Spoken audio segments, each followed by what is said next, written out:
1993. Lui et son valet ont été arrestés.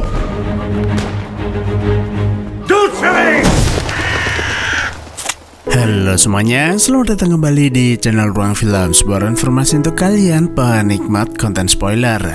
Oke teman-teman, di video kali ini kita akan melanjutkan film ketiga dari The Visitors, yaitu The Visitor Bastille Day tahun 2016. Buat teman-teman yang belum nonton dua film sebelumnya, link ada di deskripsi. Jadi nggak usah lama-lama, kita langsung masuk aja ke pembahasan filmnya. Tahun 1123, seorang ksatria bernama Godefroy de Montmirail meminta penyihir kerajaan bernama Eusebius membuatkan ramuan perjalanan waktu untuk pergi ke masa lalu demi menyelamatkan Adipati Fulbert yang merupakan ayah dari kekasihnya bernama Lady Frenegon. Namun sang penyihir tersebut salah membuat ramuan dan menyebabkan Godefroy bersama pelayannya bernama Yakuya terdampar ke 1000 tahun di masa depan. Beruntung, keturunannya di masa depan bernama Beatrice de Montmirail berhasil membantu Godefroy kembali ke masa lalu dan menyelamatkan Adipati Fulbert dari kematian. Namun masalah kembali terjadi ketika Adipati Fulbert mendadak membatalkan pernikahannya dengan Lady Frenegon gara-gara permata kerajaan miliknya hilang, yang belakangan diketahui dicuri Yakuya yang ternyata masih berada di masa depan dan menukar dirinya dengan keturunannya bernama Yakuat. Nah, gara-gara permata kerajaan dan Yakuya masih berada di masa depan, celah waktu terbuka lebar serta menyebabkan nyawa Adipati Fulbert terancam. Karena itu, demi menyelamatkan dunia, Godefroy terpaksa kembali ke masa depan mencari permata kerajaan tersebut, serta membawa Yakuya ikut pulang ke masa lalu. Meski pada akhirnya Godefroy berhasil mendapatkan permata kerajaan, Yakuya menolak ramuan perjalanan waktu gara-gara rasanya itu seperti air comberan. Karena itulah keturunan Godefroy bernama Beatrice de Montmirail berinisiatif mencampur ramuan itu dengan nutrisari agar rasanya lebih enak. Padahal mencampur ramuan sihir dengan bahan sembarangan bisa berakibat fatal. Dan benar saja, bukannya kembali ke tahun 1123, Godefroy dan Yakuya malah terdampar ke zaman revolusi Perancis tahun 1794 di bawah kekuasaan diktator Maximilien Robespierre. Sialnya, gara-gara Yakuya itu make seragam ala tentara Inggris, mereka langsung diamankan oleh prajurit Perancis atas perintah diktator lokal bernama Yakuilet. Dan ironinya, Yakuilet ini merupakan keturunan langsung dari Yakuya, tanpa menyadari bahwa orang yang ia tangkap adalah nenek moyangnya sendiri. Nah, jadi teman-teman, di era revolusi ini, rakyat Perancis, terutama orang-orang yang menyebut diri mereka kelompok revolusioner, melakukan pemberontakan besar-besaran terhadap kaum bangsawan. Bersalah atau tidak, siapapun yang memiliki hubungan dengan kaum ningrat bisa dihukum mati menggunakan guillotine. Robespierre a pris le pouvoir. On le surnomme l'incorruptible. Di era revolusi ini juga, sistem feodalisme yang mengatur hak istimewa kaum bangsawan dan rohaniawan dihapus, yang secara tidak langsung mengubah tatanan sosial dan memungkinkan rakyat biasa menduduki jabatan publik dan militer tanpa memandang garis keturunan. Itulah kenapa Yakuilet yang sebenarnya berasal dari golongan bawah bisa menduduki jabatan penting bersama Robespierre. Sebelum kita mencari tahu apa yang terjadi pada dua jagoan kita akan kembali ke tahun 1123 terlebih dahulu. Saat ini, kerajaan Perancis tengah berperang. Raja Louis VI atau si gendut memerintahkan seluruh baron berkumpul di istana kerajaan, terkecuali Godefroy yang seperti kita tahu saat ini sedang berpetualang di masa depan. Sang raja lantas mempertanyakan keberadaannya. Salah satu baron menjawab, berdasar rumor yang beredar, Godefroy menemui penyihir kemudian menghilang setelahnya. Padahal saat itu sihir sangat dilarang oleh kerajaan. Ketegangan pun terjadi di antara pendukung Godefroy dan lawan politiknya. Sang raja sebenarnya tidak ingin mempercayai rumor tersebut, mengingat Godefroy adalah salah satu prajurit terbaik kerajaan. Namun ketidakhadiran Godefroy di tengah masa genting juga merupakan kesalahan fatal. Karena itu, jika malam purnama berikutnya Godefroy tidak kunjung muncul, maka dengan sangat terpaksa seluruh wilayah kekuasaan, gelar, dan harta miliknya akan dibagikan kepada seluruh pengikutnya. Singkat cerita, para pengikut setia Godefroy bergegas menemui Eusebius untuk menanyakan di mana keberadaannya. Namun sangat disayangkan, Eusebius ditemukan telah meninggal dunia akibat dari terbukanya celah ruang dan waktu. Je vous attendais, chevalier. Di saat yang sama, putri Eusebius bernama Nora yang juga mewarisi kesaktian Eusebius memberitahu Godefroy dan Yakuya berada di masa depan tahun 1794. Mereka ditangkap oleh prajurit Perancis dan saat ini keduanya dihadapkan pengadilan antara hidup dan mati. Setelah para prajurit menemukan benda-benda mencurigakan dari abad ke-20 di kantong baju mereka. Seandainya pun mereka itu bisa terbebas dari hukuman, masalah tidak selesai sampai di situ. Perjalanan waktu ternyata memiliki efek samping yang mengerikan, di mana setiap 1 minggu berada di masa depan yang sama, tubuh mereka menua 10 tahun lebih cepat akibat gangguan ruang dan waktu. Dan jika mereka tetap tinggal di sana, maka hanya tinggal menunggu waktu saja sebelum tubuh mereka rusak dan ajal menjemput. Lui et son valet ont été arrestés. Sementara di tahun 1794, Godefroy dan Yakuya mulai merasakan efek samping tersebut. Tubuhnya terasa lelah, wajah keduanya tampak menua dari sebelumnya. Bahkan gigi Yakuya mulai tanggal satu persatu. Saat keduanya lagi kebingungan, seseorang datang lalu membawa mereka ke ruang persidangan guna diinterogasi atas temuan benda-benda dari abad ke-20. Seperti pakaian yang mirip seragam tentara Inggris, kacamata fashion, dan semprotan pengharum ruangan berbahasa Inggris. Karena itu, keduanya langsung dicurigai sebagai mata-mata musuh dan dijatuhi hukuman mati. Si vous avez quelque chose à dire, dites-le, mais vite. Godefroy pun mencoba membela diri bahwa mereka ini asli orang Perancis. Charlotte Robespierre. Salut et fraternité. Beruntungnya, seorang wanita bernama Charlotte Robespierre yang merupakan adik dari Robespierre menyadari kemiripan Yakuya dengan Yakuilet. Charlotte juga menyebut keduanya menggunakan dialek lokal Perancis yang sangat jarang sekali digunakan. Jadi sangat tidak mungkin mereka ini adalah mata-mata musuh. Charlotte menduga Yakuya ini adalah paman dari Yakuilet bernama Ignace yang dikabarkan sudah meninggal beberapa waktu yang lalu. Meski begitu, hakim tetap menjebloskan keduanya dan dihukum pancung keesokan harinya. C'est préférable.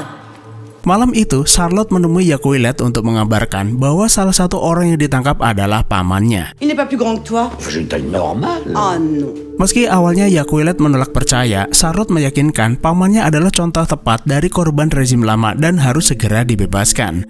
Dan apa boleh buat, karena Yakuilet dan Charlotte ini diam-diam punya hubungan khusus, Yakuilet akan mempertimbangkan permintaannya. Ignace, Jacques, couille, couille. Esok harinya, Godefroy dan Yakuya ditempatkan bersama para bangsawan sambil menunggu giliran hukuman pancung. Melihat para bangsawan itu ditahan, Yakuya yang sejatinya adalah seorang budak merasa senang. Karena di era ini, keturunannya hidup makmur bahkan menjadi penguasa. Comte de Montmirail, de Malfait et de Papin. Montmirail. Di tempat itu, mereka berkenalan dengan seorang marquis bernama Lorenzo Baldini, seorang bangsawan yang posisinya di bawah adipati dan di atas bupati. Saat Godefroy memperkenalkan dirinya, Lorenzo mengira dirinya kerabat dekat mendiang Pangeran Philip. Secara, nama Montmirail cukup terkenal di kalangan bangsawan. Di sela perkenalan tersebut, mereka turut menyaksikan eksekusi menggunakan guillotine. Meski terlihat mengerikan, Godefroy bersyukur hukuman ini tidak memberikan rasa sakit berlebih pada korbannya. Karena di abad ke-11, penjahat dihukum dengan cara dikuliti, dipotong-potong sebelum akhirnya diberikan kepada babi. En tout cas, c'est cocasse. Sesaat kemudian, seorang pejabat eksekutor mengumumkan bahwa Raja Perancis telah wafat dihukum pancung. Mendengar kabar duka itu, Godefroy spontan menundukkan badan, menyampaikan belasungkawanya sambil bersiap menyambut pewaris tahta, tanpa menyadari bahwa kerajaan sudah runtuh dan tidak akan ada lagi penerus raja. Sikap Godefroy membuat si pejabat murka lalu memukuli orang-orang. Godefroy dan Yakuya yang tidak terima pun menghajarnya. Dan akhirnya kekacauan itu pun dimanfaatkan keduanya serta para bangsawan yang dikurung bergegas melarikan diri dari penjara. Rencana Godefroy sekarang adalah kembali ke Kastil Montmirail untuk meminta bantuan pada keturunannya. Dan tentu saja Lorenzo juga ikut bersama keduanya. Secara Lorenzo ini tidak memiliki tempat aman untuk berlindung. Sementara di Kastil Montmirail, keturunan Godefroy bernama Gonçalves de Montmirail memberitahu ibu tirinya bernama Adelaide serta saudara perempuannya bernama Victoria de Montmirail bahwa Yakuilet si kejam berencana menyita kastil ini serta menangkapi semua orang. Karena itu, Gonsague meminta mereka segera berkemas dan meninggalkan tempat ini menuju perbatasan. Dan seperti yang sudah dijelaskan Beatrice di film sebelumnya, meski Gonsague merupakan bangsawan Montmirail, dia dikenal sebagai pro-revolusioner yang sebenarnya lebih didorong rasa takut pada Robespierre dan lebih memilih mengamankan diri daripada dihukum pancung. Je te confie les sauf-conduits, mon frère.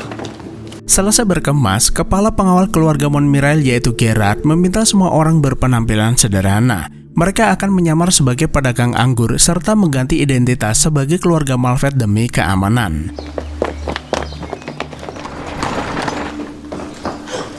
Saat mereka hendak berangkat, Godefroy, Yakuya, dan Lorenzo sampai di kastil. Hal itu membuat semua orang terkejut, terkecuali Victoria yang memang sudah sejak lama kenal dengan Lorenzo. Lorenzo, que faites-vous là? Secteur Églantine, cher ami. Hube.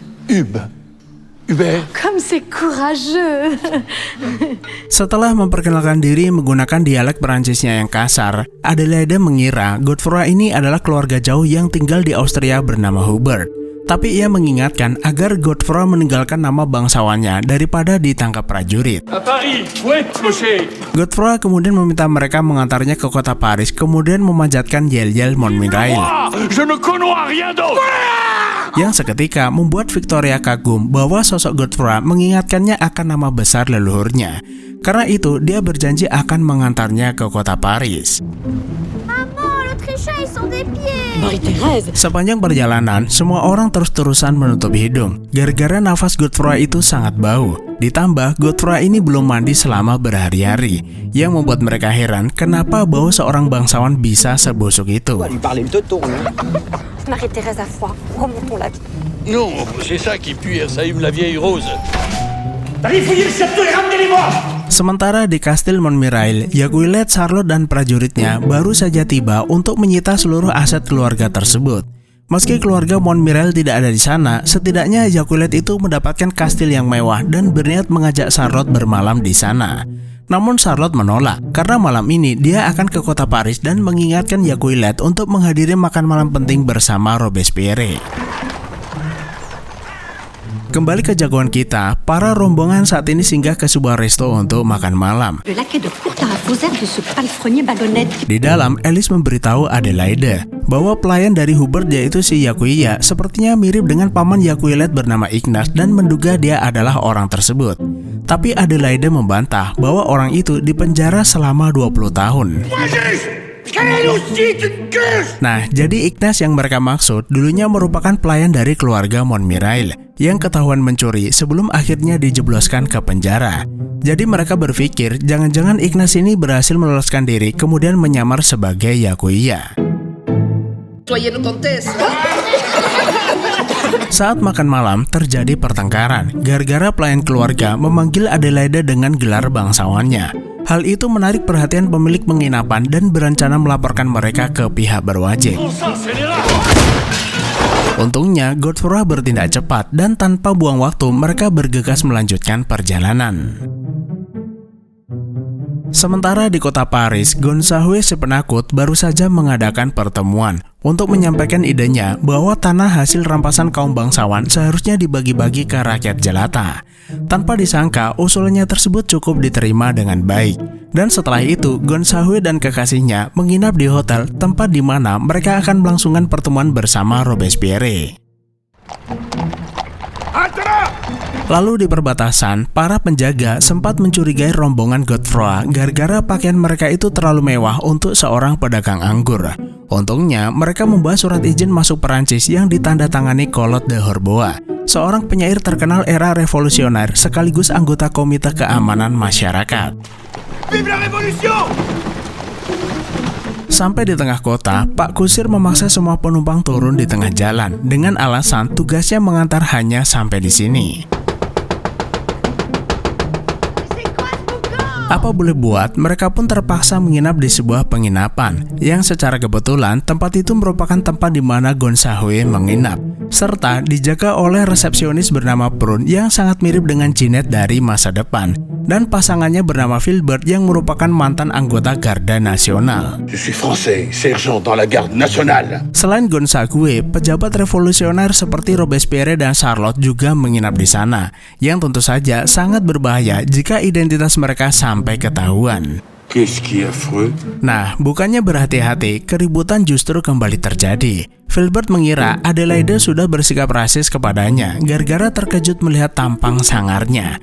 Untungnya, Gerard berhasil mengatasi keadaan dan akan memberi Filbert bayaran yang cukup lumayan jika mau membantu mereka membawa barang bawaan ke kamar. Pourquoi ça hurle, Philibert? On a arrêté quelqu'un? Kedatangan keluarganya membuat Gon Sa-hwe terkejut. Kenapa Adelaide malah datang ke tempat ini dan bukannya pergi ke perbatasan? Jika sampai ketahuan prajurit, maka tinggal menunggu waktu sampai Robespierre memenggal kepala mereka. Adelaide mengaku tidak ada pilihan karena kusir yang mereka sewa tidak mau mengantar sampai perbatasan. Selain itu, jika Gon Sa-hwe tidak keberatan, mereka juga ingin beristirahat di kamar yang ia sewa, yang tentu saja membuat Flora kekasihnya jengkel lalu berpamitan. Dan tanpa disangka, Flora de Engel ini adalah kekasih dari Collot, seseorang yang menandatangani surat perjalanan Adelaide. Karena itulah, Gon Sa-hwe bisa membuatkan surat izin masuk kota Paris dengan memanfaatkan koneksi wanita tersebut. Namun di sisi lain, Gon Sa-hwe juga merasa jengkel karena kedatangan mereka sudah merusak malamnya serta membuat posisinya terancam. Silence, Gonzague. Je ne suis point fier de toi. Pernyataan Gon Sa-hwe tersebut membuat Godefroy murka dan malu melihat sikapnya yang begitu pengecut. Secara dia ini adalah leluhurnya dan sudah seharusnya Montmirail adalah seorang pemberani. Vous m'emmerdez les Autrichiens à la fin! Gon Sa-hwe beralasan dia memilih bergabung revolusi demi kepentingan masa depan. Karena menurutnya, semua orang berhak mendapat kesetaraan sekalipun dia adalah seorang pelayan bahkan ante-ante asing. Meskipun hal itu juga beresiko bagi keluarganya yang merupakan kalangan bangsawan. Namun untuk saat ini, memang tidak ada pilihan lain selain bergabung dengan para revolusioner. Malam itu, ketika semua orang hendak istirahat, Gon Sa-hwe bisik-bisik dengan Gerard bahwa sepertinya Yakuya itu sangat mirip dengan Ignas. Gerard pun membenarkan, orang-orang mengira Yakuya adalah kembarannya, tapi menurutnya Yakuya adalah Ignas itu sendiri. Qui donc? Ignace, comment est-il arrivé chez vous? Karena penasaran, Gon Sa-hwe menanyakan kebenaran itu pada Godefroy. Godefroy menegaskan dia membebaskannya dari penjara untuk dijadikan pelayan. Fakta tersebut bukan sengaja dibuat-buat untuk menutupi jati dirinya, melainkan Yakuya dulunya memang benar-benar ia bebaskan dari penjara untuk dijadikan pelayan. Lalu di tengah malam, Yakuya terbangun gara-gara mendengar suara dengkuran Adelaide yang begitu keras. Dengan polosnya, Yakuya masuk ke kamarnya kemudian menutup hidungnya. Tindakannya itu membuat Adelaide gelagapan dan mengira Yakuya hendak membunuhnya. Faites un coup sur ce tampon. Jengkel melihat kelakuannya, Godefroy pun mengusirnya keluar. Ipis!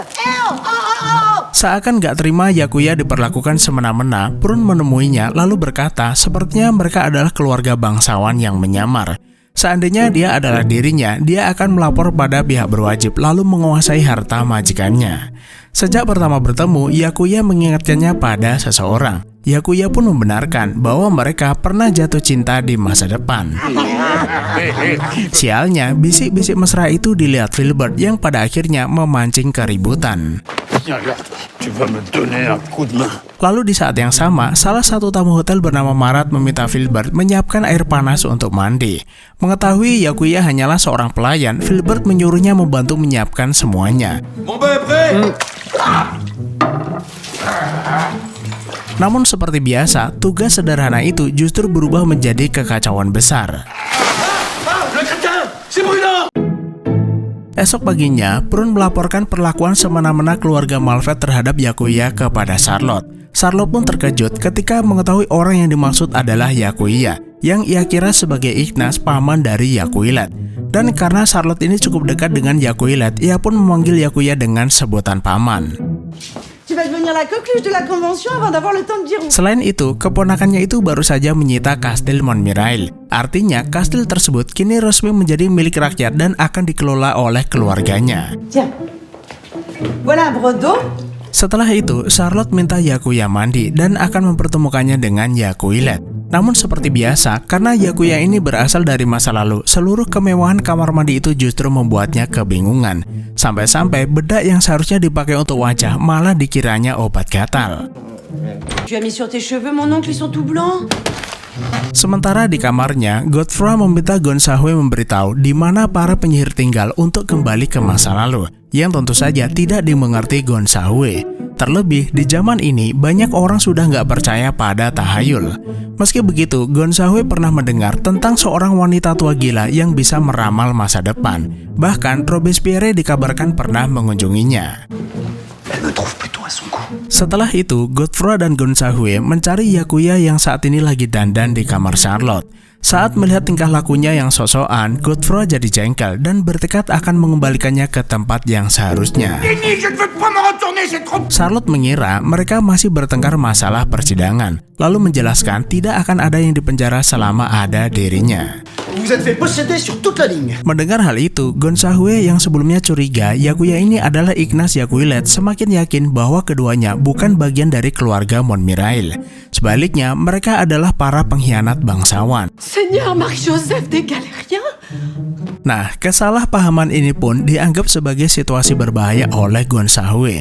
Karena itu, Adelaide mengirim surat pada seorang adipati bernama Henry untuk membantunya. Dan kebetulan, Henry yang sudah sejak lama menaruh hati pada Adelaide dengan senang hati akan membawanya ke tempat yang aman. Le hardi, comme un petit hardi. Kembali ke jagoan kita, saat ini keduanya lagi jalan-jalan ke pasar bersama Charlotte. Sepanjang jalan, Godfrey merasa miris melihat para kaum bangsawan diperlakukan semena-mena.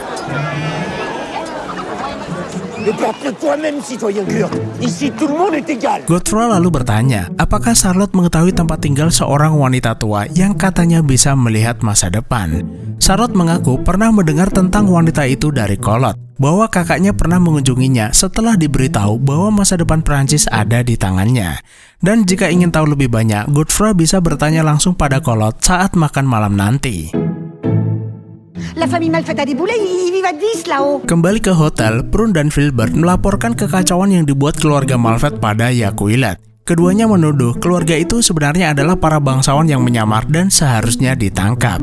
Meski Yakuilet ragu ada bangsawan nekat masuk ke sarang musuh, Yakuilet meminta mereka membuat laporan resmi agar tuduhan tersebut bisa segera ditindaklanjuti. Qui est toujours flanqué d'un petit putois puant. Setelah kembali ke penginapan, Charlotte memberitahu Yakuilet bahwa pamannya ada di sini, kemudian mempertemukan keduanya. Yakuilet tentu saja menyangkalnya dan menyebut mereka ini adalah para pengungsi. Charlotte menegaskan tidak seharusnya seorang ponakan bersikap kasar pada keluarganya. Mereka ini adalah korban dari tirani bangsawan, dan sebaliknya mereka bisa menjadi contoh nyata bagaimana dirinya melindungi rakyat kecil di hadapan Robespierre. Enfin la bonne heure. Lolotte, cet individu ne peut pas être mon oncle. Y'a la Kiga Robespierre, viens applaudir mon bébé. Sementara di luar, para pejabat revolusi bersama-sama mendatangi tempat Charlotte. Di antaranya ada Couton, si manusia teror, kemudian Santo Jas, Bilaud Ferren, dan seorang algojo bernama Leon. Salut et fraternité, citoyen hardi. Je suis Jacouille.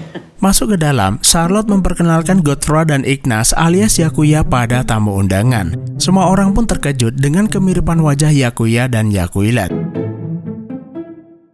Meskipun Yakuya terlihat seperti orang barbar dan tidak berpendidikan. Untungnya, setiap kali Yakuya salah bicara dan berulang kali salah menyebut namanya, Charlotte dengan cepat mengkoreksinya. Secara, Charlotte ini memang seorang wanita cerdas. Maximilien. Salut et fraternité. Dan akhirnya, tibalah saat makan malam penting bersama sang tidak tercelah Maximilien Robespierre. Meski cukup terkejut dengan keberadaan Godfrey dan Yakuya di pertemuan penting mereka, Robespierre tidak mempermasalahkan karena dia menganut prinsip liberté, égalité, dan fraternité, yang berarti kebebasan, kesetaraan, dan persaudaraan. Je suis fière de te les présenter. Salut, fraternité, Robespierre. Robespierre.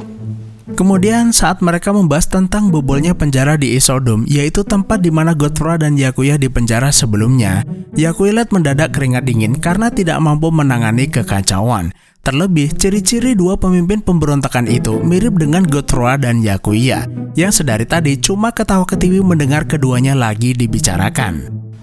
Ignace, l'oncle de Yakuya. Yakuilet menegaskan dia memiliki 200 anak buah di wilayah ini dan berjanji akan segera menangkap dua buronan tersebut. Yang sebenarnya Yakuilet sendiri juga sudah menyadari bahwa buronan yang dicari lagi duduk menikmati makan malam bersama mereka. Tu es un idiot. Il n'y a pas de femmes et de vieillards qui tiennent, ce sont des symboles. Mendengar tekadnya tersebut, Robespierre bertanya, jika memang benar begitu, lantas kenapa masih ada di sini dan bukannya segera melakukan investigasi? Untungnya, karena Yakuilet dekat dengan adiknya, Robespierre memberinya waktu 48 jam menemukannya. Jika tidak, maka Yakuilet akan dihukum pancung. Salut et fraternité. Yakuilet kemudian minta izin ke kamar sebentar dengan alasan ingin merapikan bajunya. Charlotte buru-buru menemuinya dan meminta Yakuilet jangan berlagak seperti pengecut serta menghadapi Robespierre dengan tenang. Un verre de lait. Oui, c'est ça. Yakuilet pun menurutinya, tapi keributan malah kembali terjadi ketika Robespierre ingin minum susu tapi nggak ada susu selain air kedamaian. Masalah sepele itu pun membuat Yakuilet dan Charlotte bertengkar, dan Yakuilet pun terpaksa pergi keluar mencari susu segar. Lis-nous la première strophe, ça nous donnera une idée. Di sisi lain, Robespierre juga merasa jengkel dengan Godefroy dan Yakuya yang sedari tadi ngomong gak jelas, lalu meminta Charlotte mengeluarkannya dari ruangan. Je me refuse à faire pitié avec deux pauvres gars mal en point. Kesempatan itu pun dimanfaatkan keduanya pergi keluar. Dan setelah pertemuan itu selesai, Godefroy mencegat Kolot, lalu memaksanya mengantar mereka ke tempat di mana wanita peramal itu tinggal. Sesampainya di sana, mereka disambut seorang wanita penyihir bernama Nora yang langsung menyadari bahwa orang di hadapannya adalah Godefroy si pemberani yang terdampar di masa depan akibat perjalanan waktu. Dan ternyata Nora ini merupakan keturunan langsung dari penyihir Eusebius yang sudah sejak lama menantikan kedatangan Godefroy dan Yakuya. Le grand là-bas approche. Nora kemudian menjelaskan bahwa saat ini Raja Prancis Louis VI tengah berperang melawan Jerman dan sangat membutuhkan bantuannya. Karena itu, Nora meminta keduanya bergegas pergi ke Isodom, lalu bertemu dengan seorang warga bernama Eusebe yang akan membuatkannya ramuan perjalanan waktu. Setelah mendapat petunjuk tersebut, Godefroy terlebih dahulu kembali ke penginapan untuk memberitahu Gonsague bahwa Robespierre berniat menyingkirkannya. Bahkan bukan tidak mungkin jika Gonsague bersikeras pada ide-ide bodohnya, Robespierre akan memenggal kepalanya. Karena itu, Godefroy meminta Gonsague merelakan posisinya lalu menikahi kekasihnya demi memiliki keturunan. Dan seandainya pun Gonsague tidak selamat dari hukuman, garis keturunan Montmirail akan tetap terjaga di masa depan. Godefroy juga meminta Gonsague segera membawa pergi keluarganya malam ini juga demi keamanan. Sebelum berpamitan, Godefroy memberitahu dia adalah leluhurnya Godefroy si pemberani, seorang Montmirail pertama dan bangga bisa bertemu dengan keturunannya. Dan benar saja, Yakuilet bersama para prajurit revolusi menggerebek kamar mereka di pagi harinya. Untungnya, berkat informasi dari Godefroy, mereka berhasil selamat serta melewati perbatasan dengan bantuan Henry. Sementara Godefroy dan Yakuya pergi ke tempat Eusebe untuk memintanya membuatkan ramuan. Sialnya, seorang warga melihat keduanya lalu melaporkannya pada para penjaga. Eusebe pun bergegas membawa keduanya ke gubuk rahasianya untuk membuat ramuan tersebut. Dan karena dirinya juga terancam, Eusebe terpaksa meminum ramuan itu dan pergi bersama Godefroy.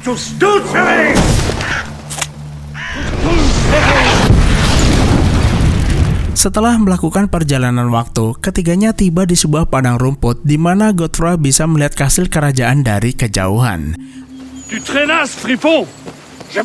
Awalnya, Godefroy mengira mereka kembali ke masa yang tepat. Namun di luar dugaan, Eusebe rupanya salah meracik ramuan perjalanan waktu. Alih-alih pulang ke zaman mereka, ketiganya justru terdampar di era Perang Dunia Kedua saat tentara Nazi Jerman menduduki Prancis. Mereka juga menjadikan kastil Montmirail sebagai markas Nazi. Meski begitu, keturunan Yakuya di masa ini yang bernama Yakuar dan keluarganya tetap tercatat sebagai pemilik resmi kastil tersebut. Allô? Ketiganya lantas masuk kastil melalui terowongan rahasia. Namun sialnya, aksi ketiganya dipergoki keturunan Gonsahui bernama Coward, yang saat ini tergabung dalam gerakan perlawanan. Viens dans mes bras. Pas un geste, je t'attends. Mengetahui keturunannya masih ada, Godefroy sangat bersyukur. Kemudian memberitahu Coward bahwasanya dia adalah leluhurnya Godefroy de Montmirail. Dan lebih mengejutkannya lagi, keturunan Charlotte sepertinya kini berpihak pada keluarga Montmirail. Faut se tirer. Les chevaux nous ont repérés. Namun tiba-tiba keberadaan mereka diketahui tentara Nazi. Tanpa pikir panjang, mereka segera meninggalkan tempat tersebut serta membawa 2 jagoan kita ke tempat aman dan akhirnya film pun selesai. Ok. Ok. Ok. Nah, jadi teman-teman, dari ending yang menggantung tersebut, sudah seharusnya film ini tuh ada kelanjutannya. Namun sampai detik ini, Mimin belum nemu informasi apapun tentang seri keempat dari The Visitor. Terlebih, antara film kedua dan ketiga punya jarak rilis 18 tahun. Dan kecil kemungkinan kita bisa melihat kelanjutannya dalam waktu dekat. Meski saat ini Godefroy dan Byakuya terdampar di era 1940-an, peluang mereka kembali ke masa lalu sangat besar. Mengingat EUCB juga ikut bersama keduanya dan bisa membuat ramuan itu kapan saja. Jadi seharusnya tidak ada yang perlu kita khawatirkan bagaimana nasib 2 jagoan kita nantinya.